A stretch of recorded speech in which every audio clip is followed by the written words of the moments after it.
Halo Sobat Kanal, kali ini kita akan membahas sebuah topik yang sangat penting dalam dunia kesehatan global kita, yaitu HIV/AIDS. Sebelum kita membahas lebih jauh, aku akan jelasin dulu nih, apa sih HIV/AIDS itu? HIV adalah singkatan dari Human Immunodeficiency Virus. Sesuai namanya, virus ini menyerang sistem kekebalan tubuh dan melemahkannya. Apabila tidak ditangani, HIV akan berprogres menjadi AIDS atau Acquired Immunodeficiency Syndrome, sebuah kondisi di mana sistem imun menjadi sangat lemah dan tubuh sangat rentan terhadap berbagai infeksi dan penyakit. Sesuai penjelasan tadi, HIV dan AIDS itu dua hal yang berbeda, Sobat. HIV merupakan sebuah virus dan AIDS adalah sindrom yang disebabkan oleh infeksi virus HIV tersebut. Di Indonesia, seseorang dengan virus HIV positif disebut sebagai ODHIV. ODHIV merupakan singkatan dari orang dengan HIV/AIDS. Menurut WHO per tahun 2022, terdapat sekitar 39 juta ODHIV yang tersebar hampir di seluruh dunia.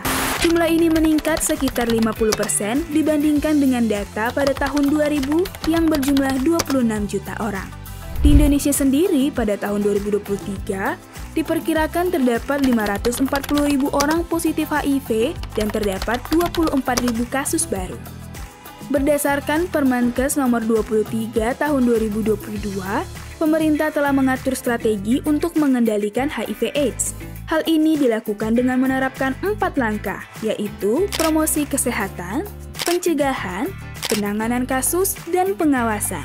Tujuan dari strategi ini adalah mencapai target 95% ODHIV mengetahui statusnya, 95% ODHIV mendapatkan pengobatan ARV, dan 95% ODHIV dalam terapi ARV memiliki virus HIV yang tersupresi.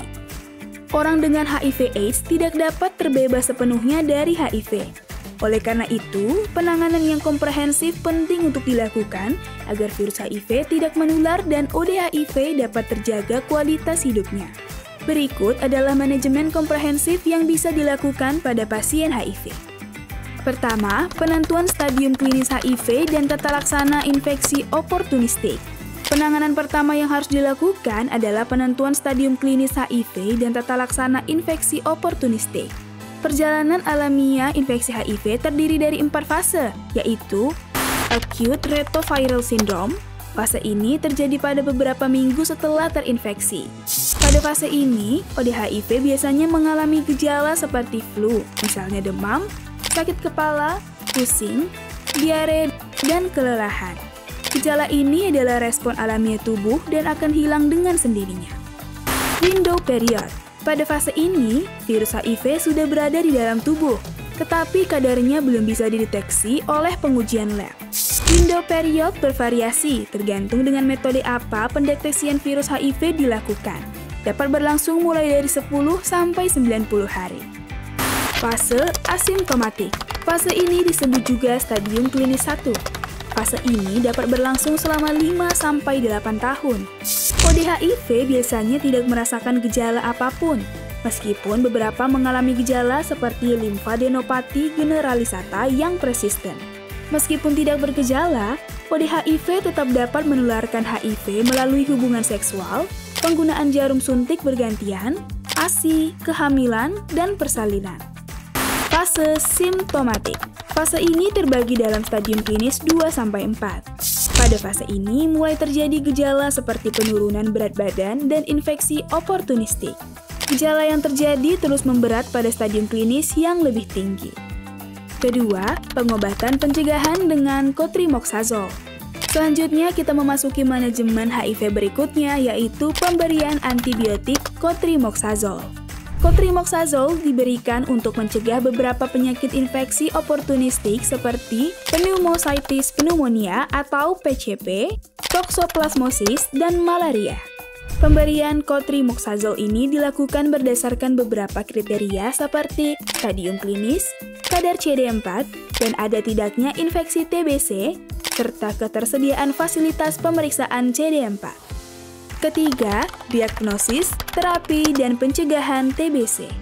ODHIV mudah sekali terinfeksi berbagai penyakit infeksi, terutama TBC. Screening TBC dilakukan dengan mengenali gejala dan ronggen dada. ODHIV dengan TB positif dapat menjalani tata laksana khusus TB HIV, sedangkan ODHIV dengan TB negatif dapat diberikan terapi antiretroviral dan terapi pencegahan tuberkulosis.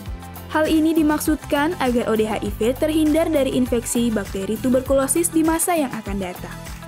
Keempat, screening infeksi menular seksual dan hepatitis.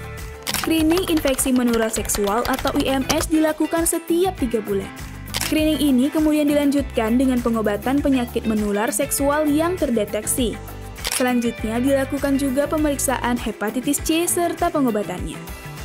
Screening IMS dan hepatitis tidak hanya dilakukan pada ODHIV, tetapi juga kepada semua ibu hamil. Pemeriksaan ini dilakukan untuk mencegah anak tertular penyakit tersebut. Apabila ibu terdeteksi HIV positif, maka yang dilakukan terapi ARV. Viral load atau jumlah virus dalam tubuh juga menentukan kemungkinan ibu untuk melahirkan secara normal ataupun sesar. Kelima, screening kondisi kesehatan jiwa. ODHIV cenderung rentan dan mudah mengalami gangguan jiwa akibat stres psikososial. Masalah kejiwaan ini penting karena mempengaruhi ODHIV dalam kepatuhan terhadap pengobatan dan pencegahan perilaku berisiko. Selain stres karena lingkungan, infeksi pada susunan saraf pusat dan terapi ARV dapat menyebabkan gangguan kognitif dan menimbulkan gejala gangguan kejiwaan lain. Oleh karena itu, penting dilakukan screening kondisi kesehatan jiwa untuk meningkatkan kualitas hidup ODHIV. Keenam, komunikasi, informasi, dan edukasi atau KIE kepatuhan minum obat dan konseling. KIE dilakukan untuk memastikan ODHIV mengkonsumsi ARV dan patuh terhadap anjuran yang diberikan oleh dokter. KIE diawali dengan konseling terkait kesiapan dan kendala yang dihadapi pasien untuk memulai pengobatan ARV. Kemudian dilakukan edukasi terkait keuntungan memulai pengobatan ARV, jenis obat, dosis dan jadwal pemberian, kemungkinan efek samping obat, interaksi obat, serta pemantauan respon terapi. Informasi ini diberikan agar ODHIV mengetahui terkait obat yang dikonsumsi sehingga memahami manfaat dalam menjalankan program terapi ARV. Ketujuh, pengobatan antiretroviral atau ARV. Pengobatan ARV diberikan pada semua ODHIV tanpa melihat stadium klinis dan nilai CD4. Pengobatan ARV terdiri dari kombinasi 3 obat. 2 diantaranya berjenis nucleoside reverse transcriptase inhibitor atau NRTI dan 1 obat berjenis non-nucleoside reverse transcriptase inhibitor atau NNRTI atau bisa juga obat berjenis integrase inhibitor. Terapi ARV berfungsi untuk mengurangi resiko penularan HIV, menghambat perburukan infeksi oportunistik, meningkatkan kualitas hidup ODHIV, dan menurunkan jumlah virus dalam darah sampai tidak terdeteksi.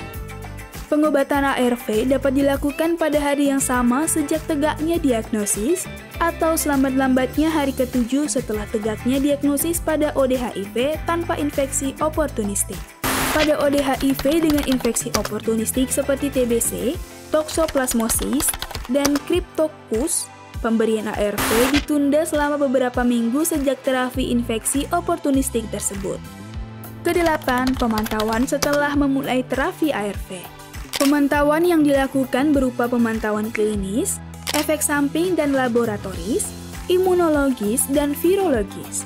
Pemantauan ini berfungsi untuk mendeteksi terjadi berbagai hal yang tidak diinginkan seperti sindrom pulih imun, yaitu sindrom inflamasi akibat pulihnya imunitas tubuh, dan gagal terapi, yaitu tidak terpenuhinya target viral load dalam jumlah CD4 setelah terapi ARV dengan kepatuhan yang baik.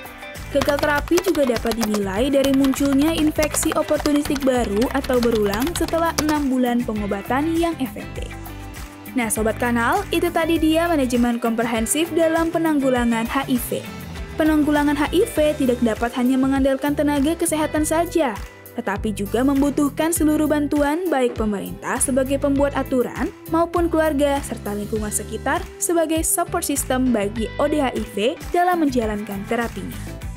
Jika Sobat Kanal merasa video ini bermanfaat, Jangan lupa untuk subscribe dan bagikan video ini agar lebih banyak lagi masyarakat yang mengetahui mengenai manajemen komprehensif dalam penanggulangan HIV. Stay tune untuk edukasi kesehatan menarik lainnya.